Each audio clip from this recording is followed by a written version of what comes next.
Good evening, friends, and welcome to this edition of Thursday, the Mystery Wine Blind Tasting here at Field and Main. I'm excited to be with you, wondering who you are. Let me know, chime in and give me a heads up if you're joining us this evening to taste this white wine. Ooh, it's very appley, huh? Some things, as we've talked about in the past, just jump right out of the glass, and there's aroma, lots of it, a very pronounced nose. All right. Yeah, very cool. It's a very pronounced nose, a little golden color. So, who's joining us this evening? I'm noting that a couple of you are just signing on. We are in the midst of a busy night and some preparations for a fun weekend. Twice a year, we get a chance to host a wine buying event, and I know a number of you probably are making your way out to do this fall version of it, where we try to replicate what experience we have when we visit a trade tasting. So you go to a trade tasting as a wine buyer for a restaurant or a retail shop, and there's usually table upon table with wine upon wine on top of these tables and reps representing these particular wines, pouring you taste after taste after taste. And you get to circulate and try to find wines that are of interest for your program. And so you end up sifting through hundreds of wines usually. You can't taste that many possibly, and so you miss out on some, and you finally find the gems. And so that's what we've done, but then pared it down to 20 wines for this fall event that we find fascinating, interesting, worthy of celebrations, worthy of the holiday table, weird and wonderful wines, all of those things coming to bear, and we then present them as an opportunity for you, if you wish to join us on Saturday afternoon. You reserve a spot, you come in, you get a glass, and you get the chance to try 20 different wines. So, yes, we've got Candy, Kevin, and Kathy with us, and Susan joining us, Tier, as she ventures away from Facebook the last time for her. So Susan, we will miss you, absolutely. Miss your presence, miss your fantastic descriptions, and hope maybe we can find a different format in some other point in the future where you can rejoin us in tasting, as we've really, you are a key part and a cornerstone part of this tasting community, and so we will miss you for sure. Kathy and Rob, good evening to you. Carrie, hi. Hello to you as well. Jan and Leslie are here. Good. Wonderful to have you with us this evening. Welcome, everyone. All right. So what do we have? As I mentioned before, I got talking a little bit about the buying event. This wine is pretty expressive and a lot to say from just the first sniff and the appearance. So what do you think we're looking at here? Tell me about what you see and what you smell.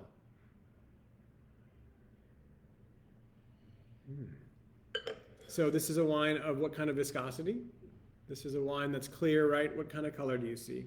So a wine that presents sort of a golden color. That's kind of what it looks like to me. It's a wine that has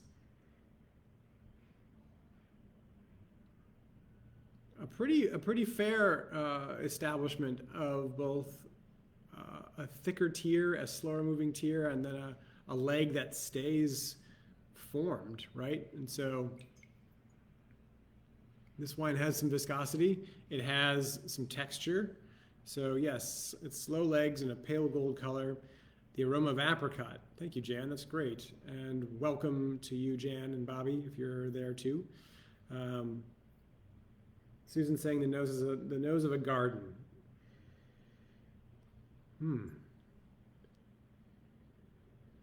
By garden, what are you referencing specifically?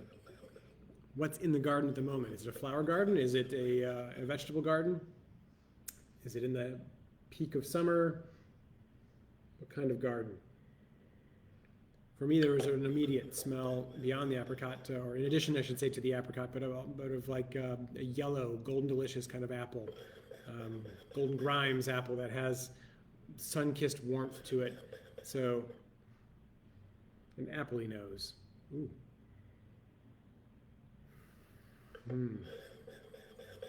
A sweetness on the nose, Jan. You're picking up some of that floral element. I mean, some of that fruited note, perhaps. That's sweet. in presentation. Peach, a ripe peach, some white flowers. Yeah. It's an alluring wine, isn't it? Mine's a bit warmer, not quite fully chilled, as I grabbed it last minute. And I think that's affording me just a bit more aroma. It's more expressive as a result of not being chilled as much. When you chill a wine, you're usually muting some of the fruit and the aromatic expression. So nevertheless, it might not be just fruit, but it's certainly muted a touch at a colder temperature. And if you think about food, the food's the same way typically. Food at cold temperature needs to be seasoned more aggressively because it doesn't have as much flavor. You warm something and that flavor kind of amplifies. It's the same in wine. So as you chill wines more, they become a little bit more muted. And so wines that we love chilled, for example, are wines that don't have a tremendous depth of expression. Think about a fresh kind of Vino Verde. It doesn't have layer upon layer of expression. A rosé, same sort of situation, right, where it's light in profile.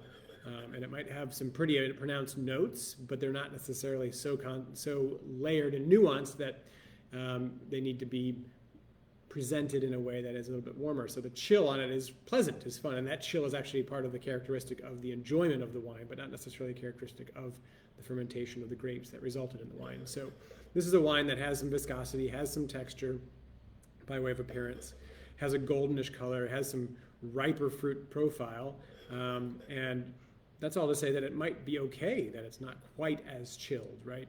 And think about room temperature and the room temperature context of things. Is room temperature from an old chateau? Is it from a non-air conditioned space where you had a room temperature in the 60s, the 50s typically? Or is this a room temperature that we have today, which is 68 to 72 degrees, most of us? And that's usually a little bit too warm for wines. And so we're talking about the 50s to 60s for most wines being more of an ideal serving temperature.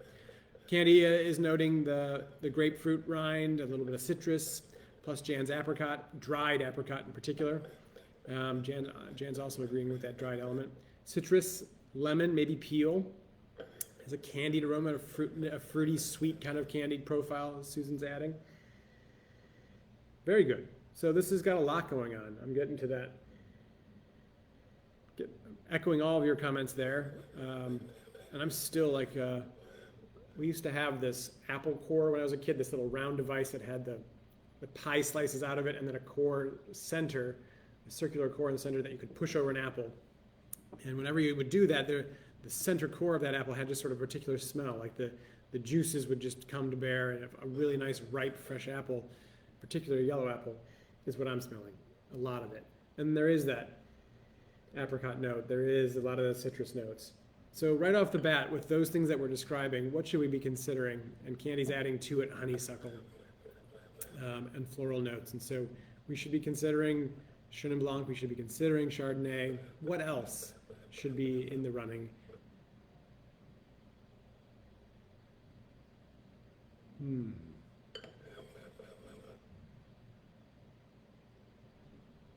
As we're building this profile, are there any things that we want to think about, any grape varietals in particular, any regions that we want to think about before we begin tasting? Anything that sort of captures your interest or at least has you thinking about a particular varietal or place?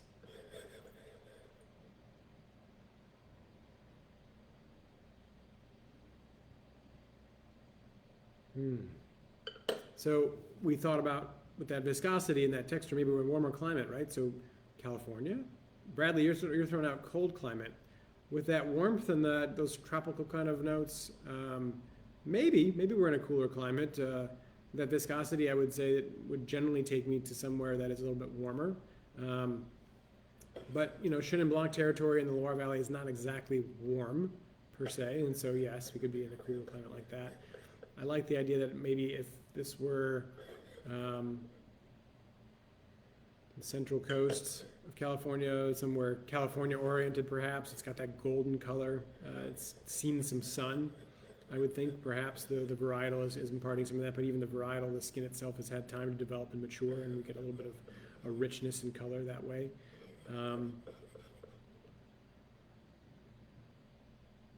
we'll have to taste it and see if we can figure out a little bit more. There's kind of a Washington State sort of sunniness, and Carrie, it's like you were in my head there for a moment. That Washington State sunniness makes me think of potentially some Semillon, which you could also then opt for, or at least put in the running, something like Bordeaux, if we're thinking about that Semillon kind of viscosity and some of that honeysuckle element and the citrus notes.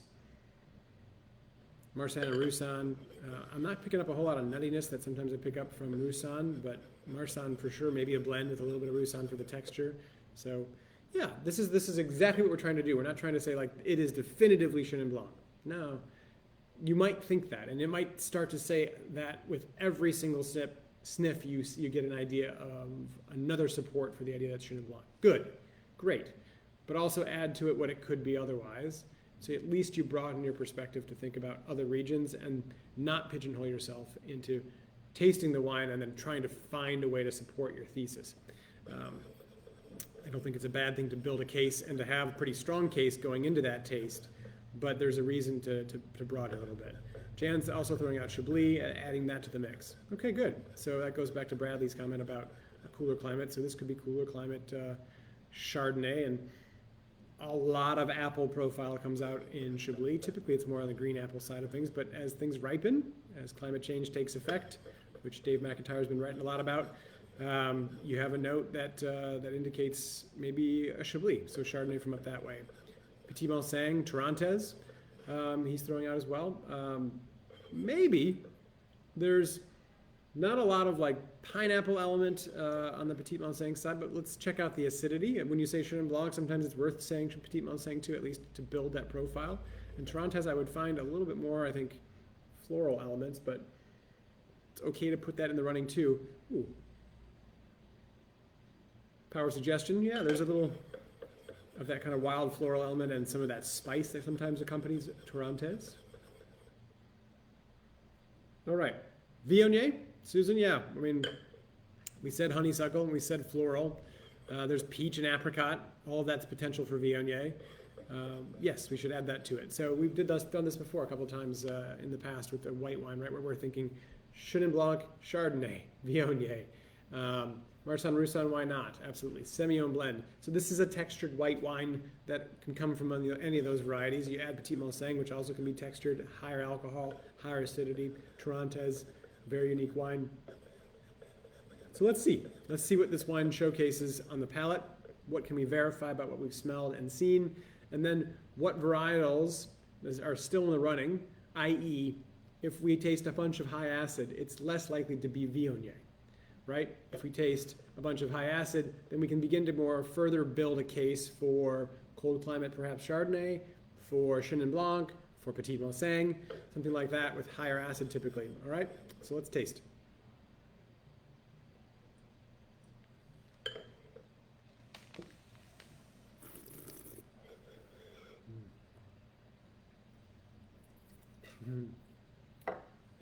Chuckling at Jan's comment, French methinks.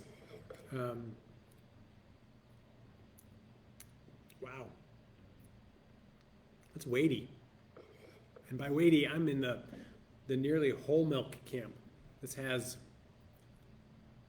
a lot of body weight, a lot of viscosity. And that's really what we're talking about. So off dry, Susan's noting, there is maybe a little residual sugar, which adds that viscosity, right? Or is the reason for some of that viscosity. Think about drinking lemon water, and then think about drinking lemon water with honey in it. And that honey, that sugar that you've added, that sweetness, gives you a greater richness to the wine, a greater viscosity to the wine. Lorna, are you picking up lanolin? If you're picking up lanolin, then we're automatically talking about Chenin Blanc. Automatically. Then we have to at least strongly consider Chenin Blanc. But lanolin, that woolly note, oftentimes is part and parcel with what you find from Chenin Blanc. So if we're drinking an off-dry style of Chenin Blanc, Loire Valley is in the running, and Vouvray is something we should be considering.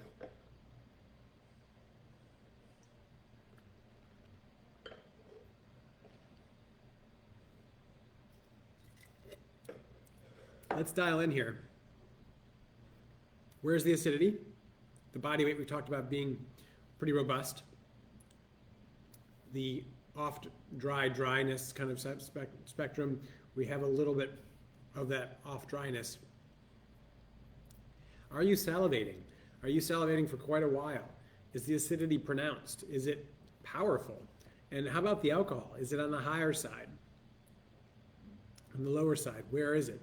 Medium plus acid is where Susan's at. I agree.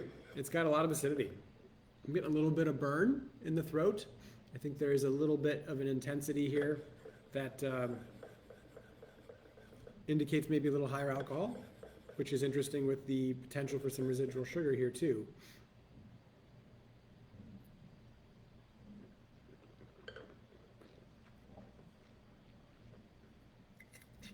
Jan says it tastes better than it smells, and that happens for sure.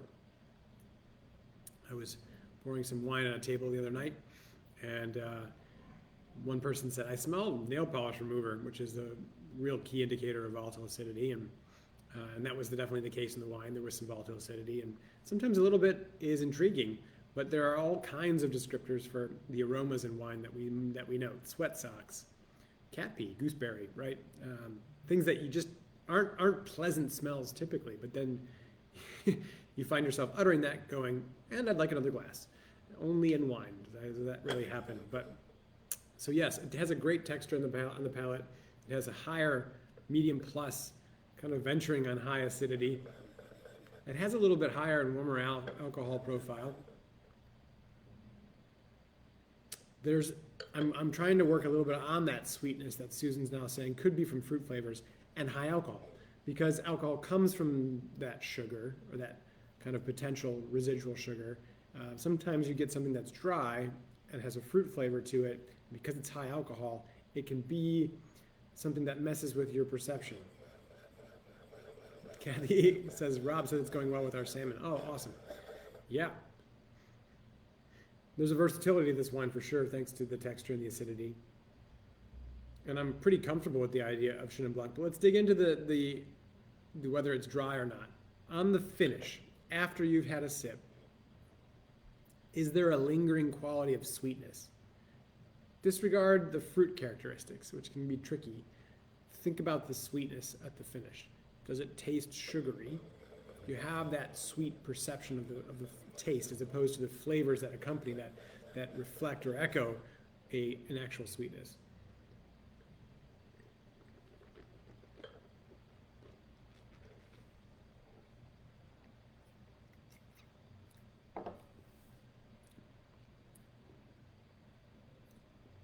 If this is off dry, it's minimally so, which, tendre in the world of Vouvray, Tendre, is a designation they use to indicate that they have left a little bit of residual sugar. It's not quite off dry. It's not into the world of, say, Cabernet or Spätlese Riesling typically, right, where the alcohol's definitely dropped because there's a lot of residual left. But they leave a little bit of that residual sugar to counteract that high acidity and to give the wine some body and some structure. And I think we might be in that realm. It is more fruity than sweet. I agree with Kathy on that. And so this is almost dry, but may have a little bit of residual. And it also has a higher alcohol. So, we might be 13.5, maybe even as close to 14, but with also a tiny bit of residual left and all that ripeness, it presents as a bit more of that. Nice. Leslie's picking up more of that kind of feel in the front. Yeah, and then I think that's the case. It's that fruit, it's the alcohol kind of mixing together to create the perception of some sweetness. But this is a great example of where that line is blurred and is abundantly clear. So, okay. Let's start working on what this might be aside from Chenin Blanc, as though most of us have kind of ventured some descriptors and we're sort of headed into the actual Chenin camp. Absolutely worth considering. Let's see what else it might be. So we had Semillon mix. So Semillon Sauvignon Blanc, typically Semillon Sauvignon Blanc Muscadel from Washington State, from California, from, of course, its home in Bordeaux, from other places further afield too, where there are examples. And then how about something like Chardonnay? We were talking about Chablis. Also, Torontos was thrown out. Petit Maussangs was thrown out. Jan's picking up a touch of salinity, which is helpful in trying to find place. There's like the candy coating of a dum-dum sucker lollipop that is coming through on the nose again. So could we be in the United States? We absolutely could. Yeah, could we be a Chenin Blanc from the Central Coast, like Chalon, for example, going way back? They're fantastic old vined Chenin Blanc. We could be talking about that there. We've had really interesting Chenin Blanc from Washington State, right? The production from Lake Old 41, which would be, if we're doing this again, that would be a bit tricky. It would be a great move on Tony's part to pour the same wine twice, because we would venture away from it just for that reason.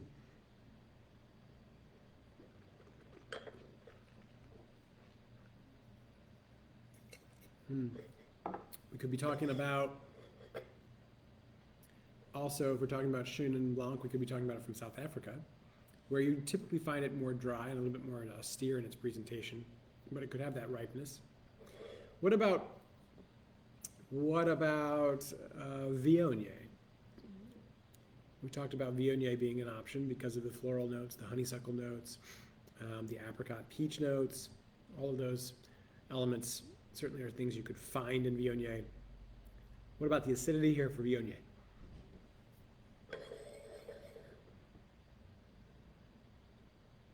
Unless there's something blended in to kind of contribute that acidity, I don't know. Marsanne and Roussanne, possible. And I don't know about as many of the details. If this was Semillon itself, maybe we're talking about kind of a California production. There's Semillon from Argentina. There's Semillon in South America. There's Semillon in Australia, but much, much leaner in its profile.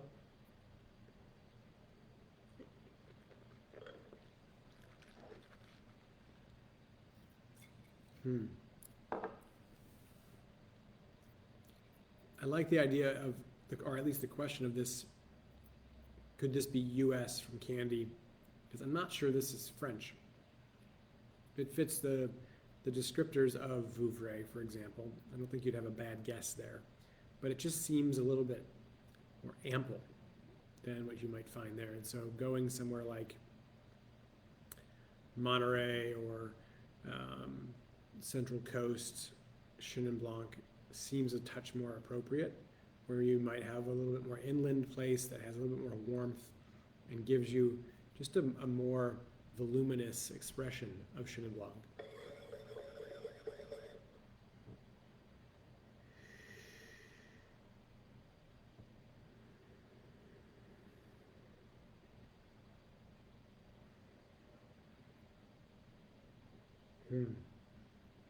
Let's try it again. It's at this point where the wine should change, right? If it's going to change, and an added pour almost always spurs that change on. Anybody picking up anything different? There's a muskiness right now.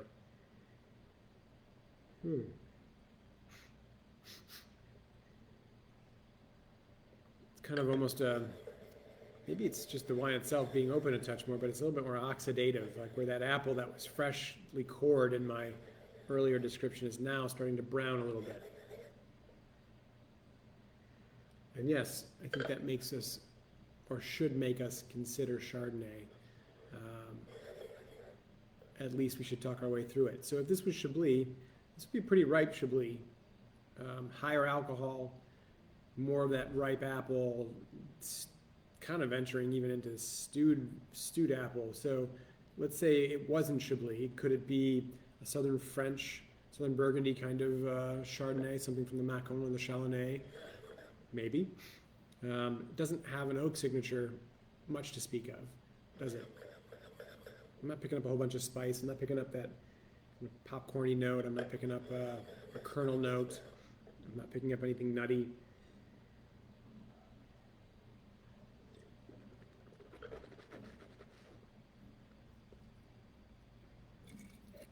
Candy, while we're considering the Chardonnay, you're noting that you guys are split on single varietal or blend. So for those of you that are on the blend side of things, where do you want to go with the blend?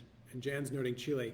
I like Chile, ripeness, but then there are cool sites all over because of the coastal influence and because of higher elevation and mountainside productions.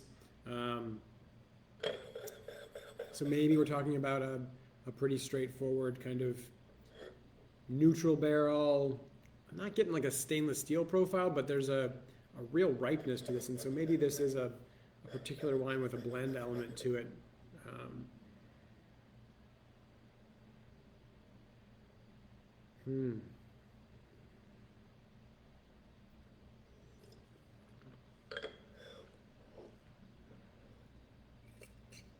Wow. I don't know. It's not oaky. It's really about that fruit. And a lot of apple. A lot of stone fruit.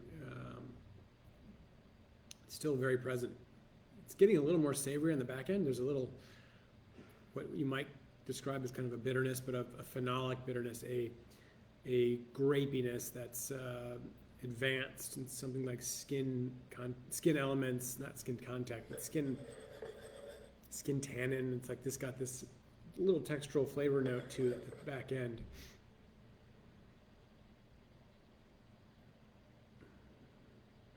Chilean Chardonnay, but if Chenin Blanc, Susan's noting, maybe more California. Yeah, I think I'm pretty comfortable in the Central Californian Chenin Blanc world as one option. I'm semi-comfortable with Washington too, but I don't know that, again, we would do that twice. I'm puzzled by the idea of the blend. If it's the blend, if it's a blend, maybe it's a kind of a non-traditional blend. And maybe there's Chardonnay, maybe there's a little bit of Viognier, maybe there's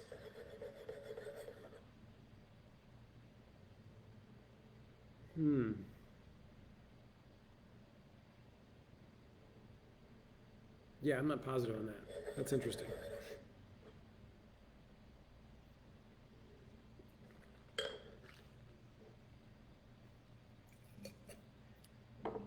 That's something else. Texture is just compelling, though. You just kind of want that mouthfeel. Sip after sip.